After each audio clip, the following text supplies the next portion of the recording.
धनंजय जी मैं आपके पास आ रहा हूँ, वो कम ज्यादा करके मान जाता है, अल्टीमेटली यार थोड़ा नखरे अखरे करता है, सौदा करने वाले, सौदा करने वाला होता है। लेकिन ठीक है, फूफा फूफा का रोल होता है, वो भी एक जरूरी रोल है, कोई तो फूफा बनेगा ही।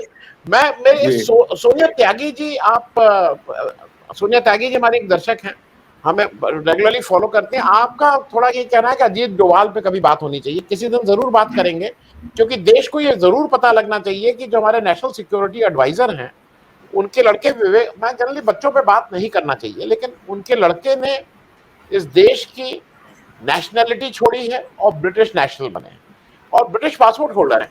ये बातें जरूर आनी चाहिए, इस पे किसी और दिन चर्चा होगी, आज का दिन नहीं, अलग से इस पे चर्चा रखेंगे। धनंजय जी आपके पास सीधे सीधे दो चीजों के लिए, एक तो जो कल हुआ उस पर एक आपकी टिप्पणी चाहिए, दूसरा ये जो एक आरोप लगा रहे हैं और ये चल रहा है कि वहां सोनिया का लड़का आया, मुलायम का लड़का आया, लालू का लड़का आया, शरद पवार का लड़का आया। आप मुझे ये बताइए, अगर भाई कोई परिवार करके भी बच्चे ही ना करे तो उसमें बाकी लोगों की क्या दिक्कत है? ये तो आपकी दिक्कत है। अटल जी सार्वजनिक रूप से कहते थे कि मैं ब्रह्मचारी नहीं हूं, मैं शादीशुदा नहीं हूं लेकिन ब्रह्मचारी नहीं हूं। तो ये समस्याएं जो एक समाज होता है जिसमें माना जाता है कि एक एज के बाद शादी होगी, फिर एक एज के बाद आपके बच्चे होंगे और उसके साथ साथ आपका विकास भी होता चलेगा क्योंकि जिम्मेदारी भी आएगी। अब आप नहीं करते, ये जिम्मेदारी नहीं लेते, तो इसमें हमारे और आपका क्या करें? ये तो गलती है, तो ऐसा नेता चुन लिया जो जिम्मेदारी से बगता है। मैं बात ये इसलिए कह रहा हूं कि ये ठीक है, देश में आज डॉक्टर का लड़का डॉक्टर, वकील का लड़का वकील, ये हो रहा है, अच्छा नहीं होना चाहिए, लेकिन ये सारे लोग जिनके ऊपर ये उंगली उठा रहे हैं, ये जनता के इलेक्शन द्वारा चुने हुए लोग आए। ये ऐसा नहीं कि किसी जुगाड़ से करके किसी कमेटी के अध्यक्ष बना दिए गए या कहीं पहुंचा दिए गए। तो एक तो थोड़ा परिवारवाद पे भी आपसे कर लीजिए, एक जनरल टिप्पणी पहले ले लें आपसे, कल का जो हुआ वहां पे और केजरीवाल का साहब का जो रोल था वहां, वो कांग्रेस को कॉर्नर करना चाह रहे थे। देखिए, एक तो फूफा जी की भूमिका बदल गई अब समाज में, पुराने वाले फूफा जी अब नहीं रहे। अब फूफा जी का कोई वैल्यू नहीं है, इस तरह से अगर करेंगे तो बोलेगा जाने दो, ये इनका सनकी है।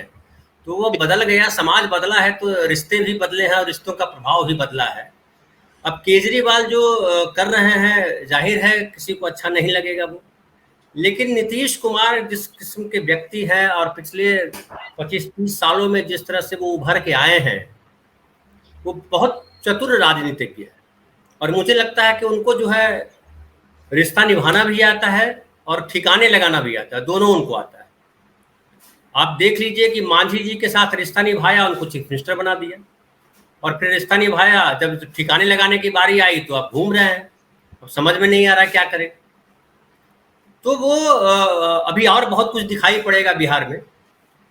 लेकिन जो ये केजरीवाल साहब हैं, इनका भी हिसाब किताब वो बना देंगे, या तो वो रहेंगे साथ या नहीं रहेंगे, तो किस हाल में रहेंगे ये उनको विचार करने की जरूरत है। क्योंकि फाइनली लोकतंत्र है और लोकतंत्र में हर पार्टियों का अधिकार है अपना प्रसार करने का, अपने आप को फैलाएं, इससे इनकार नहीं है। लेकिन जब आप एक ऐसी स्थिति पे आके खड़े हो जाते हैं जहां एक हर व्यक्ति एक नाव पे सवार है और उस नाव पर जो है हमला हो रहा है बाहर से और लग रहा है कि ये नाव डूब जाएगी, ऐसी परिस्थिति में नाव पे जितने लोग सवार हैं उनकी भूमिका ये होनी चाहिए कि ये नाव किस तरह से बचे और जो आघात होने वाला है नाव पे वो किस तरह से खत्म हो, यही भूमिका होती है। लेकिन केजरीवाल जो है अपने आप को बचाना चाह रहे हैं पहले, लेकिन वो अध्यादेश वाले विषय पे, क्या अध्यादेश ही केवल एक विषय है और अध्यादेश तो वापस आ जाएगा, कुछ और आ जाएगा। लेकिन अगर सरकार बदलती है, जो असली लड़ाई है कि सरकार बदलती है तो देश का पूरा तंत्र बदलेगा और चीजें बदलेगी, संवैधानिक संस्थाएं जिस तरह से पंगु बना दी गई हैं वो बदलेगा, विदेशों में जो छवि जिस तरह से भारत की खराब हो रही है वो बदलेगी। अब उसके बाद देखिए कि जो बिहार में हुआ कल, वो बड़ा अच्छा लगता, अच्छा इसलिए लगता है कि लगातार कहाँ तो ये कहते रहे कि विपक्षी एकता संभव नहीं, अब जब संभव हुआ है तो अब चिंता हो रही है कि उनके बेटे हैं, उनके बेटे हैं, उनके बेटे हैं। अरे भाई किन्हीं के बेटे हैं ना, लेकिन जो इसका नेतृत्व कर रहा है, क्या बताइए, उनके पास तो बेटा भी है, कुछ तो ऐसे हैं जिनके बेटे नहीं है, लेकिन जो नेतृत्व कर रहे हैं नीतीश कुमार, उनका तो बेटा भी है। लेकिन क्या अपने बेटे को कहीं उन्होंने बिठा दिया? लेकिन क्या ये शर्मिंदा नहीं होते हैं? ये चाहते इनके बेटे तो आगे बढ़े। पीयूष गोयल क्या है, उनके माता पिता क्या थे? पाटिल साहब जानते होंगे, आप भी जानते होंगे और साथी भी जानते हैं कि पीयूष गोयल के माता पिता चंद्रकांता गोयल हो या वेद प्रकाश गोयल हो, वो दोनों मंत्री रहे। अनुराग ठाकुर कौन है?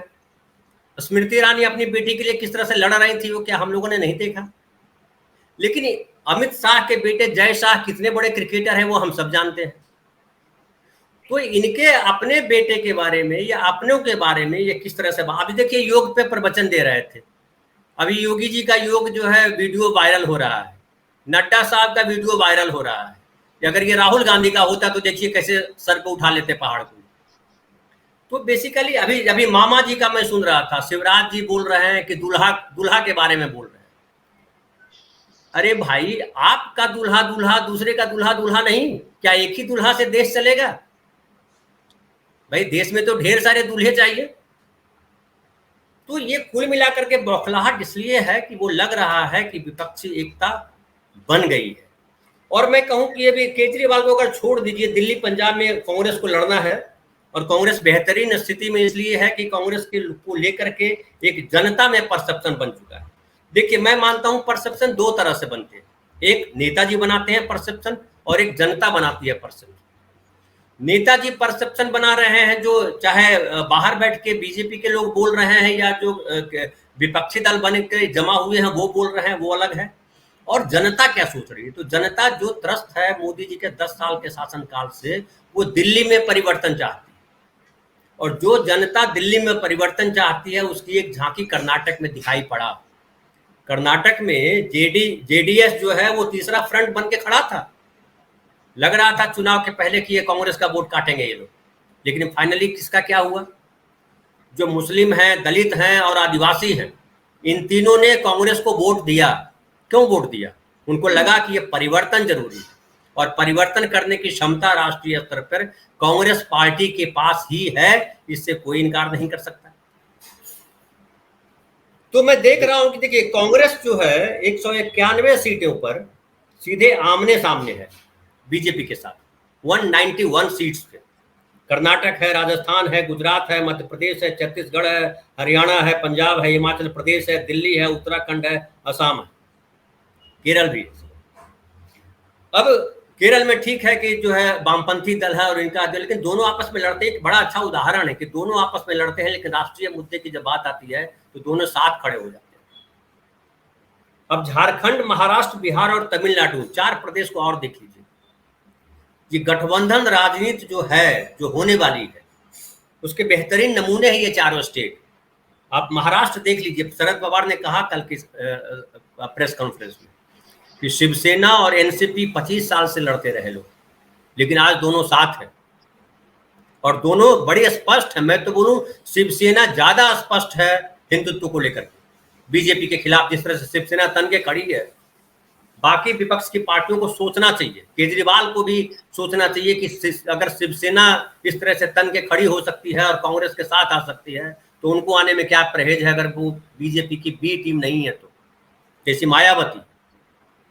लेकिन मुझे लगता है कि जनता इस बार जो जन परसेप्शन है वो क्लियर है और वो चेंज चाह रहा है। और मुझे लगता है कि जो है ये, अब देखिए कल या परसों, कल ही लगता है सब ये बड़ा सवाल उठ रहा है कि प्रधानमंत्री की अंग्रेजी जो है वो खराब है तो उसका मजाक उड़ाना क्या जरूरी है? अरे आप किस किस का मजाक उड़ाया वो जरूरी था? तो जब आप दूसरे का मजाक उड़ाए तो सही है, आपका मजाक उड़ जाए तो गलत है। तो ये परसेप्शन जो आप गढ़ना चाह रहे हैं वो जनता समझ रही है। और मुझे लगता है कि बिहार में जो हुआ है आनंद भाई कल, उसका मैसेज दूर तक जाएगा। और नीतीश कुमार ने कहा है कि हम मूलतः उन बिंदुओं पे तैयार हो गए हैं जो बेसिक बिंदु। अब बात है कौन कितनी सीटों पे लड़ेगा वो शिमला में तय करेंगे। और मुझे लगता है 2 महत्वपूर्ण बिंदु है, एक तो है कि बीजेपी को हटाना है, एक तो महत्वपूर्ण बिंदु है। दूसरा बिंदु है 2A B कर लीजिए अगर उसको, कि सामाजिक न्याय और स्त्री के सवाल, स्त्री विमर्श और सामाजिक न्याय के सवाल, जिस पे कांग्रेस भी खड़ी है, जिस पे बाकी विपक्षी दल भी खड़े होना चाहिए। नीतीश कुमार हैं या शिवसेना है या कांग्रेस है, यहाँ एनसीपी है या स्टालिन है, ये सब खड़े हैं। अब ममता बनर्जी और अखिलेश जी को तय करना है कि क्या सामाजिक न्याय और स्त्री का मुद्दा है हमारा अगली बार या नहीं है। तो मुझे लगता है ममता बनर्जी का भी रुख जो है, जिस तरह से लालू यादव जी को उन्होंने प्रणाम किया और जिस तरह से नीतीश जी के लिए उन्होंने कहा कि हमने नीतीश जी को कहा था कि आप पटना में कीजिए, क्योंकि पटना में जो आंदोलन होते हैं वो जन आंदोलन बन जाते हैं। इसका इतिहास है, चाहे आप चंपारण से बात शुरू करें गांधी जी से, या जेपी से आए बात, या जो संविध सरकारों की जो लोहिया जी ने बात करी थी वहां से आए, हर जगह पे वो पटना उसका इंपॉर्टेंट पार्ट है। फिर जो है अखिलेश ने भी ट्वीट किया है, उसमें भी ये उन्होंने जताया है, उसके प्रति उम्मीद जताई है। तो केजरीवाल को छोड़ के कोई ऐसे व्यक्ति नहीं है जो वहां शामिल हुए, उन्होंने इस गठबंधन को लेकर के उम्मीदें नहीं जताई है। और मुझे लगता है कमोबेश सब सही है, और बीजेपी को इसीलिए परेशानी है कि बीजेपी को लग रहा है इस बार शायद सब बिखर जाए। लेकिन मैं एक लास्ट कहना चाहूंगा कि उत्तर प्रदेश बहुत इंपॉर्टेंट है, और अखिलेश, लालू प्रसाद यादव, तेजस्वी और नीतीश कुमार और कांग्रेस, ये चारों मिलकर के किस तरह से काम करते हैं बड़ा इंपॉर्टेंट है। अब जैसा कि देखिए, मैं ये भी सोच रहा था कि आरएलडी के नेता भी वहां जाएंगे, जयंत चौधरी वहां नहीं थे, क्या उनको बुलाया नहीं गया था या गए नहीं थे, आप इसमें बेहतर बता सकते हैं। लेकिन मुझे लगता है कि उत्तर प्रदेश में अगर विपक्ष को साध लिया, विपक्ष एकता बन गई, तो मोदी जी के लिए बहुत मुश्किल हो जाने वाला है।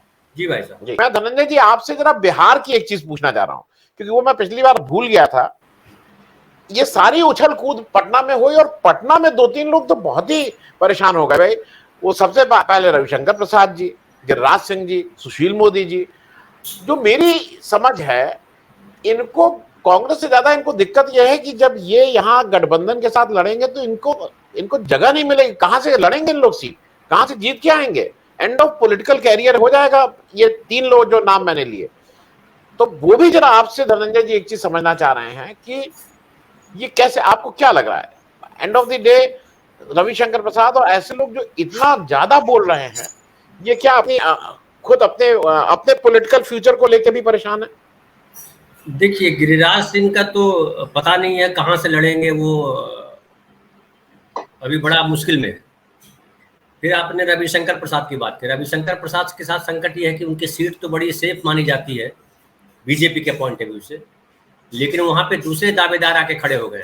वो सिन्हा साहब जो है, उनके बेटे वहां लड़ना चाह रहे हैं, जो बीजेपी के महासचिव भी, और वो दौलत में भी बहुत ताकतवर है। आप जानते हैं उनको कि वो सारी जगहों पे एटीएम में पैसे उनकी एजेंसी भी भेजती है और सिक्योरिटी की व्यवस्था करती है। तो रविशंकर प्रसाद मूलतः खतरे में है। और अब मोदी जी की बात है, तो मोदी जी तो किनारे खड़े होकर के, आरी पे खड़ा होकर चिल्ला रहे हैं कि मेरा खेत है। ये खेत से तो उनको बाहर निकाल दिया गया, वो आरी पे खड़े होकर बोल रहे हैं कि ये मेरा खेत है, ये मेरा खेत है। लेकिन आपके उत्तराधिकारी जो है या आपके जो लोग हैं वहां तो देखिए बिठा दिए गए सम्राट चौधरी। तो अमित शाह जो वहां रणनीति चला रहे हैं, जो आप मणिपुर की अभी बात कर रहे थे, वही वहां पे है। और कुल मिला के मैं बोलूं कि बिहार में भी अमित शाह जी ने वही किया है जो महाराष्ट्र में बीजेपी के साथ हुआ, कि महाराष्ट्र में बीजेपी फाइनली जो है अपनी जड़ से उखड़ चुकी है। अभी ये सरकार बदलेगी केंद्र में और यहाँ फिर चुनाव होगा तो क्या हालत होगी, वो सोचने वाला विषय है। अब बिहार में बीजेपी के साथ दिक्कत यह है कि बीजेपी किस नेता पे भरोसा करे, पुराने नेताओं पे भरोसा करे या नए नेताओं पे भरोसा करे। तो पुराने नेता में भी उनके कोई ऐसे नेता नहीं थे जिनकी जड़ हो, क्योंकि वो जड़ तो नीतीश कुमार थी, नीतीश कुमार की ही जड़ थे बेसिकली वहां। अब वो नीतीश कुमार जब हट गए तो इनके पास न नए नेताओं की जड़ है न पुराने नेताओं की मिट्टी है। आप बताइए, अब जो नए नेता बनाए गए हैं, खास करके सम्राट चौधरी, वो अपनी सीट जीतना उनके लिए मुश्किल है। तो कोई एक नेता ऐसा व्यक्ति है जो जीत पाएगा, सबसे बड़ा सवाल। अब रामकृपाल यादव की बात करिए पटना, तो रामकृपाल यादव बड़े ताकतवर नेता के तौर पर रहे और लालू प्रसाद जी को हरा दिया उन्होंने, इसको मीसा को भी हरा दिया। लेकिन इस बार समीकरण थोड़ा चेंज रहेगा।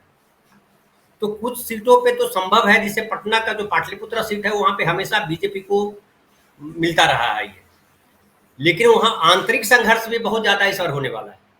और नीतीश कुमार नहीं है, और नीतीश कुमार को अगर ये चेहरा प्रेजेंट किया जा रहा है जिस तरह से एक नेशनल लीडर के तौर पे, उसका भी असर वहां पड़ेगा। और मुझे लगता है कि बिहार के बीजेपी की स्थिति ठीक नहीं है। अब उत्तर प्रदेश के भरोसे अगर बिहार में कुछ करना चाहते हो तो बात दूसरी है, लेकिन मुझे लगता है कि बिहार में उनके लिए संभावनाएं नहीं है बीजेपी के।